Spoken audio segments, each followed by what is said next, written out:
बिस्मिल्लाहिर्रहमानिर्रहीम। अस्सलाम वालेकुम। अच्छा जी, ये सामान मैंने थोड़ा सा मंगवाया अपने बच्चों के लिए। कल मेरे बच्चे आ रहे हैं मेरे साथ रोज़ा रखने। एक सिस्टर ने मुझे कमेंट्स किया था कि मैं नमाज में दुआ करूँगी कि अल्लाह पाक आपका सबब बना दे और आप के बच्चे आपके साथ रोज़े थोड़े से रह ले तो उनकी दुआ कबूल होगी। है मेरे बच्चे कल इंशाल्लाह ताला आएँगे। ये थोड़ा सा सामान ज़रूरी मेन था, मैंने मंगवा लिया। बाकी जो है वो जब आएंगी तो फिर इंशाल्लाह ताला वो फिर हम जाके तो जो आलू प्याज लहसुन वगैरह लेना हुआ थोड़ा थोड़ा हम ले आएंगे जैसे जैसे ज़रूरत हुई। तो मैंने कहा चलो मैं अपने बच्चों को भी रोज़े अपने साथ रखाऊं, जैसे मैं याद करती हूँ अपने बचपन के रोज़े। जैसे मैंने आज से कुछ 1 महीना पहले या 2 महीने पहले एक वीडियो डाली थी ईद कैसे गुजारते थे बचपन की। आज मैं उसी पे बात करूँगी कि जब 1997 या 98 के रोज़े होते थे या 95 के, तो हम कैसे रखते थे।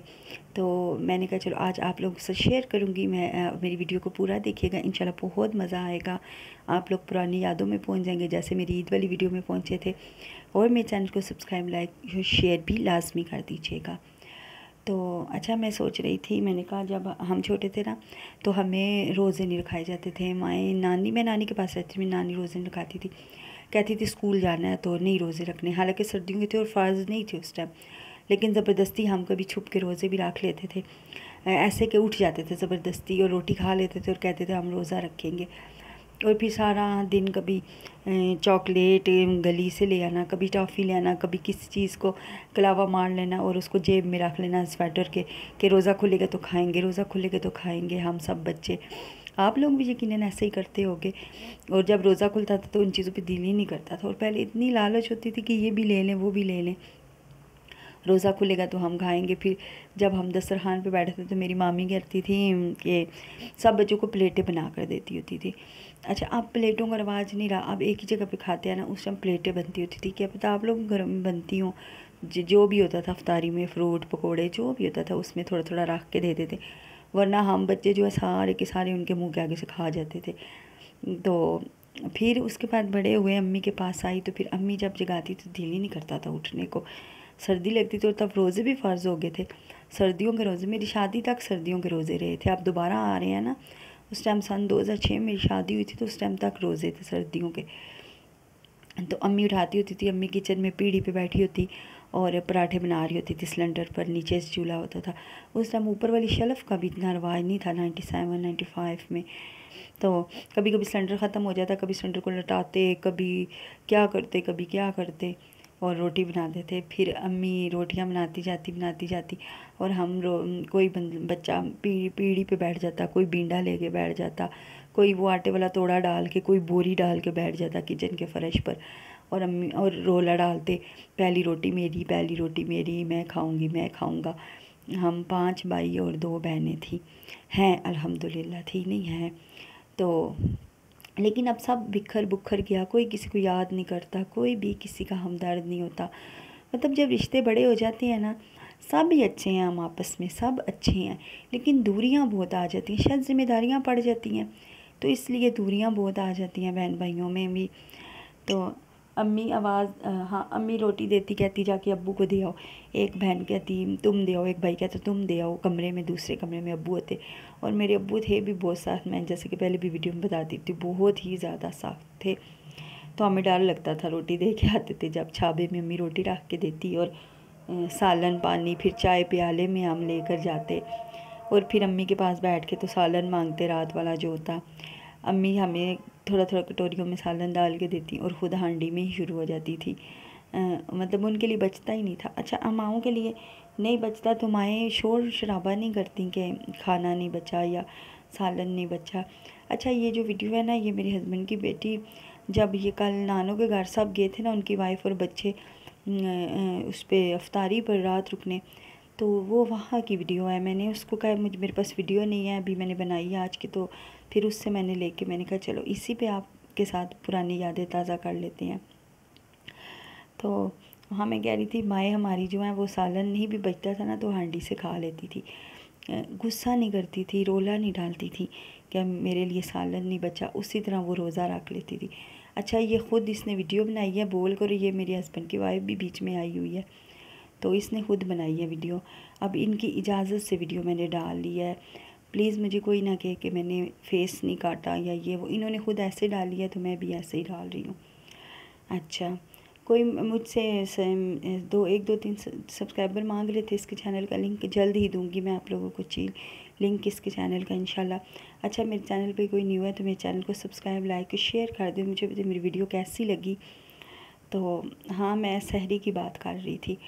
तो कभी दही के साथ रोटी खा लेना, कभी चाय में डुबो के पराठा खा लेना। किस किस को चाय में डुबो के पराठा अच्छा लगता है? मुझे तो बहुत अच्छा लगता था जब मैं छोटी थी, बहुत अच्छा लगता था। फिर ज़रा भी बात ना मानना, उधर ही बर्तन वगैरह फेंके और सीधे बिस्तर में।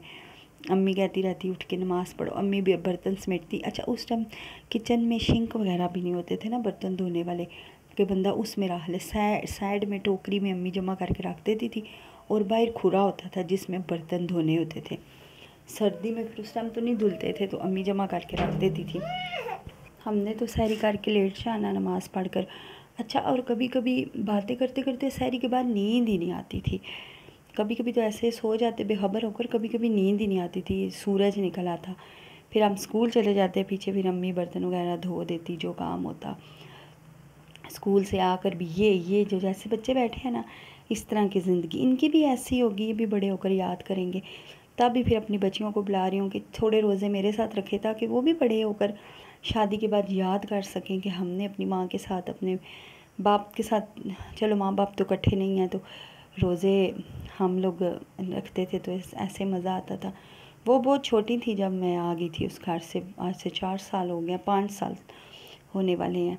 तो बहुत छोटी थी, लेकिन अभी उनकी ज़िंदगी है एंजॉय करने की, तो इसलिए मैंने कहा चलो कुछ रोज़े मेरे साथ रख लें। अच्छा, वो टाइम ऐसा था कि हम थोड़े पे भी बहुत खुश थे, बहुत खुश थे। यकीन करें, थोड़े पे भी शुक्र अदा करते थे। बच्चे थे, बहुत खुश होते थे। और सब बहन भाई आपस में बातें करना, लड़ना झगड़ना। फिर अच्छा, सहरी के बाद कभी कभी ये होता कि अम्मी चारपाई पर बैठती, हम सब के सब अम्मी की चारपाई पर, हाय सब के सब अम्मी की चारपाई पर। कभी कोई बात छेड़ लेनी पुरानी जिनों की, जिन्नात की, कभी कोई बात छेड़ लेनी, बातें करते करते रोशनी हो जानी। और ये बातें इतने मज़े की लगती थी ना अम्मी के पास। और आज मैं ये सोचती हूँ कि हम सब बहन भाई, कोई कहाँ, मतलब एक भाई अलहदा अपनी मेरी भाभी के साथ है, वो मेरी ताया की बेटी है। एक भाई अलहदा है, वो मेरी खाला की बेटी है, जिनके पास मैं जाती होती हूँ ना वहाँ रहने, वो वाली हैं, वो यहाँ रहती है। भाई मेरा सऊदीया में होता है। अच्छा, एक भाई मेरा मतलब बाहर चला गया, सबसे छोटा वाला जो है। और 2 भाई मेरी अम्मी के साथ रहते हैं। उनकी शायद अपनी लाइफ है यार, सब भाइयों की अपनी लाइफ है। उनकी बीवियों को अगर टाइम देते हैं तो उनकी अपनी लाइफ है, तो उनको तो कुछ नहीं कहा जा सकता ना। ज़ाहिर उनके बच्चे हैं, बीवी हैं, उन्होंने गुजारनी है। लेकिन मैं एक बात कर रही हूँ ना कि अम्मी के पास हम सब सातों 5 6 7 बहन भाई बातें करना, गप्पे मारना, ये वो किस्से छेड़ना, सब बैठना, अफ्तारी में भी सब ने बैठना, सबकी प्लेटें बननी, अम्मी की ज़िंदगी में रौनक मेला लगाना, ये सब चीज़ें करना। अब ये टाइम है कि मेरी अम्मी जो हैं अकेली कमरे में होती हैं, भाई लोग बैठते हैं, अम्मी भी बैठती हैं, लेकिन थोड़ी देर सहरी अफ्तारी उस तरह अम्मी तो नहीं बनाती ना कि अम्मी पीढ़ी पे बैठ के बनाए और सब के सब उनके पास बैठे, ऐसा कोई सीन नहीं है। अब अम्मी अपने कमरे में रहती हैं और भाई अपने कमरों में रहते हैं। जिस भाई की भी शादी हुई है वो भी, और पहले जो भाई है वो भी अपनी अपनी मतलब वाइफ के पास होते हैं। हम सहरी भी करते होंगे, इफ्तारी भी करते होंगे, लेकिन मेरी माँ के पास वो आगोश ड्रामा, अगर किसी को याद है, किसी ने देखा हो तो, मेरी माँ के पास आगोश ड्रामे की तरह अब कोई बच्चा नहीं है कि जो उनके साथ सहरी इफ्तारी करे, रौनकें लगाएं, ईद पे कपड़े मांगे, ईद पे कपड़े बनाए, सिलवाए। अच्छा, हमारी अब्बू की छोटी सी दुकान होती थी, अभी माशाल्लाह का रहाना है उसी चीज़ का। पहले जो जूतों की छोटी सी दुकान होती थी, और हमें हर टाइम अपने ईद के कपड़ों की फ़िक्र रहती थी। नमाज में भी दुआ करना, अल्लाह जब वो कपड़े ले आए, कपड़े ले आए। अब मैंने पहले भी जैसे बताया, अम्मी ने पैसे जमा किए होते तो एक एक सूट अम्मी मंगवा लेती साथ पड़ोसन से। मेरी अब्बू ने इजाज़त नहीं दी थी कभी भी बाहर जाने की, तो पड़ोसन से मंगवा लेती और उसी की बेटी से सिलवा लेती, और कभी फिर अब्बू ले आते, इस तरह कर कर। और थोड़े में भी खुश होना, इतना खुश होना, इतना खुश होना। थोड़े से इफ्तारी में पकोड़े बनने, फ्रूट काटना, प्लेटों में थोड़ा थोड़ा रखना, उसी को खाकर फिर रोटी रच के खानी। और अभी ये होता है कि रोटी नहीं खाई जाती इफ्तारी के बाद, मतलब हम ये चीज़ें खा लेते हैं ना तो रोटी नहीं खाते।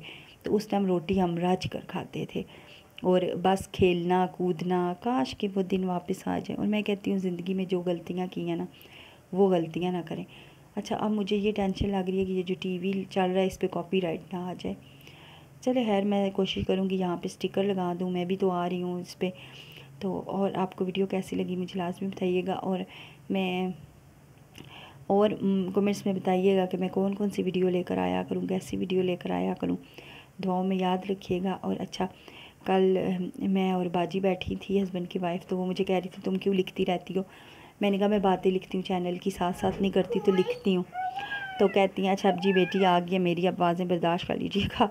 तो कहती हैं हाँ इतना आसान है व्लॉगिंग करना। मैंने कहा बाजी आप कर लिया करो। कहती हैं ठीक है मैं करूँगी तुम्हारे मोबाइल में वॉइस ओवर।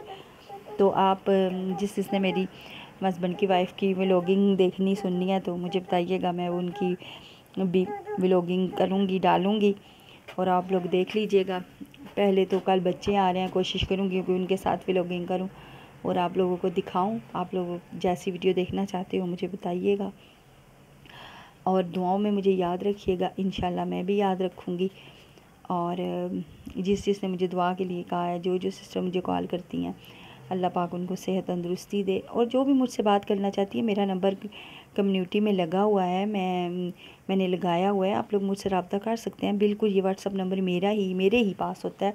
मेरे 2 नंबर है, एक पर्सनल है कि ये है, तो आप लोग रब्ता कर सकते हैं, इसमें इतनी बड़ी बात नहीं है।